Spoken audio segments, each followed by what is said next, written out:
The federal government on Friday said it will intervene in the leadership crisis of the National Assembly after the suspension of the senator representing Kogi Central Senatorial District, Natasha akpoti-uduaghan. "We are engaging all stakeholders to ensure that they temper justice with mercy," the Minister of Women Affairs, Mrs. Iman Suleiman Ibrahim, told the State House correspondent during the Meet the Press program at the Presidential Villa in Abuja. Her comment came barely 24 hours after the 10th Senate suspended Natasha for 6 months. The lawmaker submitted a petition alleging that she had been sexually harassed by the Senate President, Godswill Akpabio. Natasha first raised the alarm on February 28, 2025. However, the Senate dismissed the petition on procedural grounds as the Ethics Committee recommended her suspension, saying she had brought ridicule to the upper chamber. Reacting to the development, the Women Affairs Minister said, "It's an unfortunate incident that should not happen. In the last assembly, we had 9 senators who were women. We don't want to lose any woman member in the Senate or decrease in number," she said. Suleiman Ibrahim said she was emboldened by the Senate President's openness to talk. The Coalition for Women in Governance and the Women in Management, Business and Public Service have threatened to mobilize women for a massive protest if the decision was not reversed. Addressing journalists in Abuja on Friday, one of the coalition leaders, Zainab Mohammed, condemned the Senate's action, calling it a blatant disregard for the rule of law.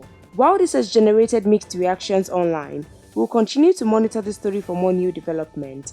Please stay tuned to NaijaNews TV.